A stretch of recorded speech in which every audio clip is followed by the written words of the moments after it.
Hello, কি অবস্থা সবার? আশা করি সকলে ভালো আছেন। সবাইকে বিজয় দিবসের শুভেচ্ছা। আজকে আমরা ফেসবুক অ্যাডভার্টাইজিংয়ের প্রথম ক্লাস আমরা করব।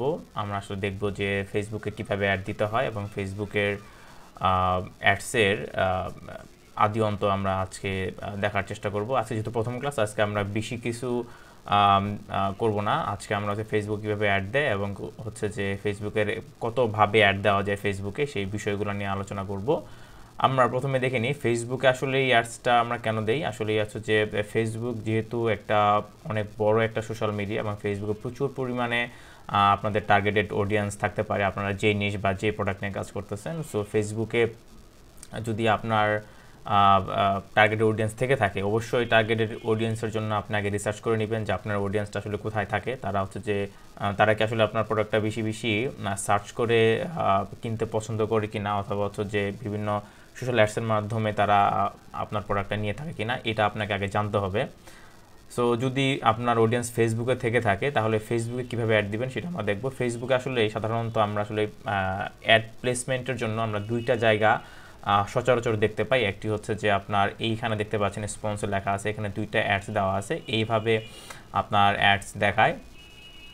এই একটা প্লেসমেন্ট যেটা হচ্ছে আপনার টাইম লাইনে এই প্লেসমেন্টটা থাকে। এবং যদি আমরা স্ক্রল করে নিচে নামি, তাহলে আমাদের এই যে নিউজ ফিড যেখানে আছে, নিউজ ফিডও আমরা বেশ কিছু অ্যাডস দেখতে পাই। যেমন এটা একটা অ্যাডস। সো আমরা দেখবো আসলে কীভাবে অ্যাড দিতে হয়। তো বেসিক্যালি আপনার একটা ফেসবুক অ্যাকাউন্ট থাকতে হবে এবং অ্যাড দেওয়ার জন্য আপনার একটা ফেসবুকে পেজ থাকতে হবে, যেটা হচ্ছে যে আপনার নিশ বা আপনার প্রোডাক্ট বা আপনার কোম্পানির সাথে রিলেভেন্ট বা ওই রিলেটেড কোনো পেজ। তো আপনি সরাসরি আপনার অ্যাকাউন্ট থেকে এখানে ক্লিক করবেন, মেনু থেকে এখানে সরাসরি আপনি হচ্ছে যে যদি আপনার পেজ না থাকে, তাহলে আপনি এখানে পেজে ক্লিক করে ক্রিয়েট করতে পারেন। তো পেজ ক্রিয়েট করা খুব ইজি একটা ব্যাপার। সো এটা আমাদের এই ভিডিওতে না দেখালেও চলবে। সো আপনার যদি পেজ থেকে থাকে এবং হচ্ছে যে আপনি এই অ্যাডসে ক্লিক করলে হচ্ছে যে আপনি ফেসবুকের যে অ্যাডস ড্যাশবোর্ড আছে সেখানে চলে যাবেন। সো এইটা সাধারণত এরকম দেখাবে আপনার, যেখানে হচ্ছে যে আপনার ফেসবুক অ্যাকাউন্টের নাম থাকবে এবং হচ্ছে যে আপনার একটা আইডি নাম্বার থাকবে। যেহেতু আপনার প্রথম অ্যাড ক্রিয়েট করবেন, তো আপনার মোটামুটি এইরকম দেখাবে যে এখানে কোনো ধরনের অ্যাড থাকবে না। সো আপনি এখান থেকে আপনার অ্যাডটা ক্রিয়েট করতে পারেন।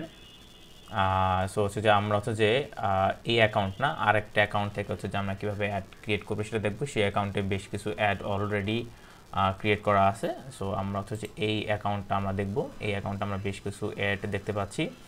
আর এই অ্যাকাউন্টে মোটামুটি আমরা যদি এখানে ক্লিক করে দেখি যে সর্বোচ্চ কত ডলার আমরা খরচ করেছি, ম্যাক্সিমামে ক্লিক করলে আমরা এখানে দেখতে পাচ্ছি যে আমরা প্রায় $2896.48 আমরা এখানে খরচ করেছি। সো আমাদের মোটামুটি এই যে ডলারটা খরচ, সবচেয়ে বেশি খরচ হয়েছে আমাদের এই একটা ক্যাম্পেইন থেকে, যেটা ছিল আমাদের অ্যাকচুয়ালি পেজ পোস্ট এঙ্গেজমেন্টের ক্যাম্পেইন। সেখানে মোটামুটি প্রায় $1700 উপরে খরচ হয়েছে।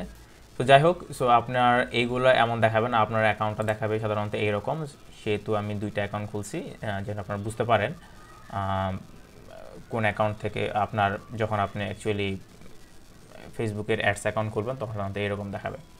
সো আপনি এখানে আসবেন সরাসরি, আসার পরে হচ্ছে যে আপনি এইখানে যেমন এখানে ক্রিয়েট বাটনটা আছে, আমরা এখানে ক্রিয়েটে ক্লিক করে হচ্ছে একটা ক্রিয়েট করব। তার আগে আমাদের বেশ কিছু জিনিস জানতে হবে, যেটা হচ্ছে যে আজকের ক্লাসে আমরা জানবো। আমরা যখন ক্রিয়েটে ক্লিক করব তখন ফেসবুক আমাদের বলবে যে আপনার ক্যাম্পেইনের অবজেক্টিভ যেটা আছে সেটাকে চুজ করতে বলবে ফেসবুক। তো এইখানে আমরা বেশ কিছু অবজেক্টিভ দেখতে পাচ্ছি। আজকে এইগুলা একটু আপনাদেরকে আমি বিস্তারিত বলার চেষ্টা করব, যাতে হচ্ছে যে আপনার ক্যাম্পেইনের কী অবজেক্টিভ আছে, আপনি হচ্ছে কী ধরনের ক্যাম্পেইন ক্রিয়েট করতে চান বা কোন ধরনের ক্যাম্পেইন ক্রিয়েট করা অ্যাট ফার্স্ট আপনার জন্য ভালো হবে, সেটা নিয়ে আলোচনা করব। সো এখানে আমরা দেখতে পাচ্ছি তিনটা সেগমেন্ট করা আছে। একটি হচ্ছে অ্যাওয়ারনেস সেগমেন্ট, একটি হচ্ছে কনসিডারেশন সেগমেন্ট, একটি হচ্ছে কনভার্সন সেগমেন্ট। তো এই তিনটা সেগমেন্টই কিন্তু ইম্পর্ট্যান্ট। তার মধ্যে হচ্ছে যে আপনি এই অ্যাওয়ারনেসের ভিতরে দুইটা সেগমেন্ট রয়েছে, যেটা হয়তো বা আপনার প্রয়োজন নাও পড়তে পারে, বাট তারপর আমি বলে দিচ্ছি। একটি হচ্ছে ব্র্যান্ড অ্যাওয়ারনেস এবং আরেকটি হচ্ছে রিচ। এই অ্যাওয়ারনেসের ভিতরে দুইটা আপনার অপশন রয়েছে, যা আপনি আসলে কী ধরনের প্রোডাক্ট বা সার্ভিস নিয়ে কাজ করছেন তার উপরে ডিপেন্ড করবে যে এই দুইটা সেগমেন্ট বা এই দুইটা আপনার অবজেক্টিভ আপনার ক্যাম্পেইনের সাথে যাচ্ছে কি না। ব্র্যান্ড অ্যাওয়ারনেসটা হচ্ছে যদি আপনার কোনো কোম্পানি থেকে থাকে এবং কোম্পানির যদি কোনো ব্র্যান্ড আপনি প্রমোট করতে চান, নতুন একটা কোম্পানি হতে পারে বা পুরনো কোম্পানি হতে পারে, সেটা ব্র্যান্ডিং করতে চাচ্ছেন, তাহলে ব্র্যান্ড অ্যাওয়ারনেসটা আপনি হচ্ছে যে এখানে সিলেক্ট করতে পারেন। ফর এক্সাম্পল, যদি বর্তমানে করোনার একটা ক্রাইসিস চলছে সারা পৃথিবীতেই, সো করোনা নিয়ে যদি আপনি কোনো কিছু করোনা নিয়ে আপনি মানুষকে জানানোর জন্য কোনো ধরনের যদি ক্যাম্পেইন ক্রিয়েট করেন, কোনো ধরনের পোস্ট ক্রিয়েট করেন, সেটা যদি সব আপনি চান যে এটা মানুষ জানুক মানুষের সুবিধার্থে, মানুষের স্বাস্থ্য সচেতনতার জন্য, তাহলে ব্র্যান্ড অ্যাওয়ারনেস টাইপের ক্যাম্পেইন ক্রিয়েট করতে পারেন। এইটা হচ্ছে যে ফেসবুক আপনার এই সেগমেন্টটা সিলেক্ট করলে ফেসবুক আপনার ক্যাম্পেইনটা কেমনভাবে অপটিমাইজ করবে, যেটা মানুষ বেশি বেশি আপনার কোম্পানি বা আপনার প্রোডাক্ট বা আপনার সার্ভিস বা আপনি কী বলতে চাচ্ছেন সেটা সম্পর্কে জানতে পারবে এবং তারা সেইভাবে আপনার সাথে কানেক্ট করতে পারবে। আরেকটা হচ্ছে রিচটা হচ্ছে যে আপনার আপনি মনে করতে পারেন যে আপনি কোনো একটা পোস্ট ফেসবুকে দিয়েছেন এবং আপনি চাচ্ছেন যে এই পোস্টটা যত বেশি মানুষের কাছে পৌঁছাবে তত আপনার জন্য লাভজনক, বা আপনার যে কথাটা, আপনার যে মোটিভটা রয়েছে সেটা মানুষ জানতে পারবে, বুঝতে পারবে, তাহলে আমরা রিচ ক্যাম্পেইন ক্রিয়েট করতে পারি।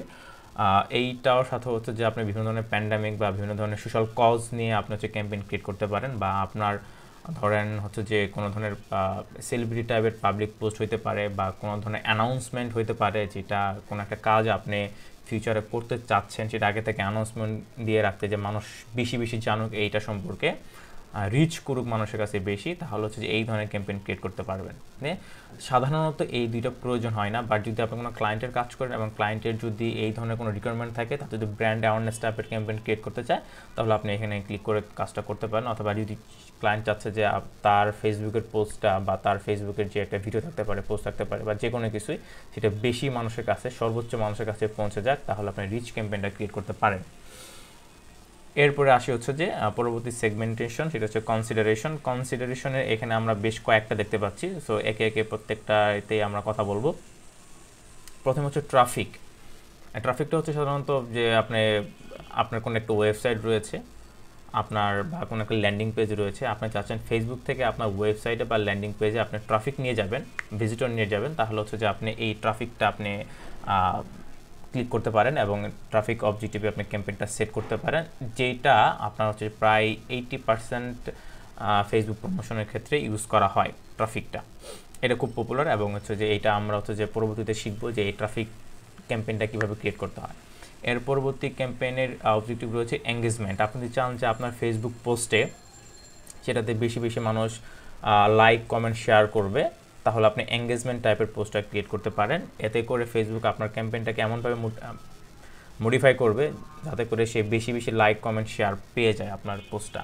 এই ধরনের ক্যাম্পেইনটা যখন কোনো ধরনের নতুন কোনো প্রোডাক্ট নিয়ে আসতেছেন, আপনি নতুন কোনো সার্ভিস নিয়ে আসতেছেন এবং হচ্ছে আপনি চাচ্ছেন যে আপনার কাস্টমাররা এই নতুন প্রোডাক্ট বা এই সার্ভিসে কেমন ধরনের রিয়েক্ট করতে পারে, তারা এটাকে পজিটিভলি নেবে না নেগেটিভলি নেবে, এই ধরনের যদি আপনার মোটিভ থেকে থাকে, তাহলে আপনি এঙ্গেজমেন্ট টাইপের ক্যাম্পেইন ক্রিয়েট করতে পারেন। ছোট্ট একটা এক্সাম্পল দিই, ধরুন হচ্ছে যে আপনার কোনো টি শার্টের বিজনেস আছে, নতুন একটা ডিজাইন নিয়ে আসলেন এবং আপনি জানেন না যে আপনার ডিজাইনটা মানুষ বা আপনার যে টার্গেটেড কাস্টমাররা আছে তারা পছন্দ করবে কি না। সো আপনি যদি এই এঙ্গেজমেন্ট টাইপের ক্যাম্পেইন ক্রিয়েট করেন এবং সেইখানে আপনি দেখতে পারবেন লাইক, কমেন্ট, শেয়ারের মাধ্যমে বুঝতে পারবেন যে আসলে মানুষ আপনার টি শার্টটাকে পছন্দ করতেছে, কমেন্টে তারা কী লিখতেছে বা শেয়ার করতেছে কিনা। ঠিক আছে, যদি এই ধরনের লাইক, কমেন্ট, শেয়ার বেশি হয়, তাহলে আপনি বুঝতে পারবেন যে হ্যাঁ আপনার টি শার্টটা হয়তো ভালো। অথবা দেখা গেলো যে আপনার ক্যাম্পেইনে অ্যাংরি রিয়েক্ট বেশি পড়তেছে, নেগেটিভ কমেন্ট বেশি পড়তেছে, শেয়ার কম হচ্ছে, তাহলে বুঝতে পারবেন যে না, এই টি শার্টটা হয়তো বা আপনার টার্গেট অডিয়েন্সের জন্য না। সো এইটা একটা টেস্টিং, আপনার যে কোনো একটা ক্যাম্পেইন টেস্ট করার জন্য এইটার আসলে এই তুলনা হয় না এঙ্গেজমেন্ট ক্যাম্পেইনটা। সো এইটা খুব পপুলার একটা ক্যাম্পেইন অবজেক্টিভ, যেটা অনেক মার্কেটাররা ইউজ করে থাকে। এরপর হচ্ছে অ্যাপ ইনস্টল। সিম্পল, আপনার যদি কোনো অ্যাপস থেকে থাকে বা আপনার ক্লায়েন্টের কোনো অ্যাপস থেকে থাকে, আপনি চাচ্ছেন সেই অ্যাপসটা ফেসবুকের থ্রুতে মানুষ ইনস্টল করবে, তাহলে হচ্ছে যে আপনি এই ক্যাম্পেইনটা ক্রিয়েট করতে পারেন এবং হচ্ছে যে ফেসবুক ওইভাবে অপটিমাইজ করবে, যারা হচ্ছে ফেসবুকে সাধারণত ফেসবুক ব্রাউজ করতে করতে বিভিন্ন গেম বা বিভিন্ন অ্যাপসগুলো ইনস্টল করে ফেসবুকের মাধ্যমে তাদের কাছে অ্যাডটা নিয়ে যাবে সাধারণত। এরপর হচ্ছে ভিডিও ভিউজ। এইটা আমরা ফেসবুকে সচরাচর দেখে থাকি, আমরা ভিডিও ফেসবুকে মোবাইলের মাধ্যমে, কম্পিউটারের মাধ্যমে আমরা দেখি। তো আপনি যদি চান আপনার কোনো একটা ভিডিও আছে, কোনো কন্টেন্ট রয়েছে, সেটার ভিউ দরকার আপনার, তাহলে আপনি এই ভিডিও ভিউজ অবজেক্টিভটা সিলেক্ট করতে পারেন এবং এইভাবে ক্যাম্পেইনটা ক্রিয়েট করতে পারেন। লিড জেনারেশন, ফেসবুক পেজের লিড জেনারেশনের একটা অপশন রয়েছে, যেটার মাধ্যমে ফেসবুকের মাধ্যমে আপনি লিড কালেক্ট করতে পারেন আপনার টার্গেট কাস্টমারের। নাম, ফোন নাম্বার, ইমেল অ্যাড্রেস ইত্যাদি। সো ওই ধরনের ক্যাম্পেইন ক্রিয়েট করতে চাইলে লিড জেনারেশন অবজেক্টিভটা আপনি সিলেক্ট করতে পারেন। এটাও আমরা হচ্ছে যে পরবর্তীতে দেখব কীভাবে লিড জেনারেশন ক্যাম্পেইন ক্রিয়েট করা যায়। এরপর মেসেজ, এইটা মোস্ট পপুলার বর্তমানে।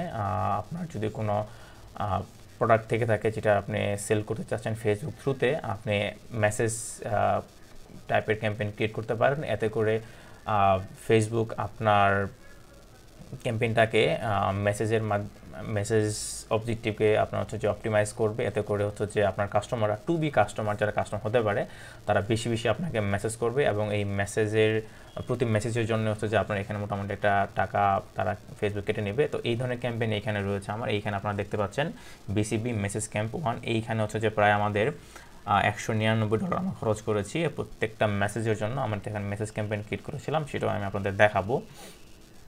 ফেসবুকের যেহেতু আজকে প্রথম ক্লাস, তো এবং ফেসবুকে আরও বেশ কয়েকটা অ্যাডসের ক্লাস আসবে, কারণ একটা ক্লাসে ফেসবুকের অ্যাডস সবগুলো কভার করা পসিবল না, বেশ কয়েকটা ক্লাস আসবে। তো বেশ কয়েকটা ক্লাসের মধ্যে আমি ফেসবুকের যে মোস্ট ইম্পর্ট্যান্ট যেগুলো আপনার জন্য প্রয়োজন হবে আপনার কাজ করার ক্ষেত্রে, সেই ক্যাম্পেইনগুলো কীভাবে করতে সেগুলো আমি দেখাবো। এরপর রয়েছে পরবর্তী সেগমেন্টেশন, সেটা হচ্ছে কনভার্সন। আপনার যদি নিজস্ব কোনো ওয়েবসাইট থেকে থাকে এবং আপনি যদি আপনি চান যে আপনার ট্রাফিক ফেসবুক থেকে আপনার ওয়েবসাইটে যে তারা কোনো প্রোডাক্ট কিনবে বা অ্যাড টু কার্ট করবে, কেনার জন্য তারা কার্টেও আপনার প্রোডাক্টটা অ্যাড করবে, এই ধরনের যদি ক্যাম্পেইন ক্রিয়েট করতে চান তাহলে কনভার্সন এই অবজেক্টিভটা খুবই বেটার চয়েস। এবং তারপর রয়েছে ক্যাটালগ সেলস। ফেসবুক পেজে বা আপনার ফেসবুক পেজের যে শপ স্টোর আছে সেইখানে যদি আপনি বিভিন্ন ধরনের প্রোডাক্ট আপনি অ্যাড করে থাকেন এবং সেটা ক্যাটালগ আকারে সেল করতে চান, ক্যাটালগের মাধ্যমে সেল হবে, তাহলে এই ক্যাম্পেইনটা ক্রিয়েট করতে পারেন। আপনার যদি কোনো ধরনের শপিফাই স্টোর থাকে তাহলে হচ্ছে যে আপনি স্টোরে যদি ট্রাফিক ড্রাইভ করতে চান তাহলে এই ক্যাম্পেইনটা আপনি ক্রিয়েট করতে পারেন। তো এইখান থেকে আমরা হচ্ছে যে বেশ কয়েকটা ক্যাম্পেইন কীভাবে ক্রিয়েট করতে হয়, কীভাবে অপটিমাইজ করতে হয় সেগুলো আমরা দেখব। সো আর আপনার যেহেতু আপনার নতুন অ্যাকাউন্ট থাকবে, ধরে নিচ্ছি আপনার কোনো এই এক্সিস্টিং ক্যাম্পেইন থাকবে না, যদি থেকে থাকে তাহলে আপনি এখান থেকে সিলেক্ট করতে পারেন যে আপনি কোন ক্যাম্পেইনটা নিয়ে কাজ করবেন। আজকে এই পর্যন্তই। আমরা হচ্ছে নেক্সট ক্লাসে আমরা দেখব যে ট্রাফিক বা এঙ্গেজমেন্ট ক্যাম্পেইন কীভাবে ক্রিয়েট করা যায়। সো ভালো থাকবেন সবাই, আল্লাহ হাফেজ।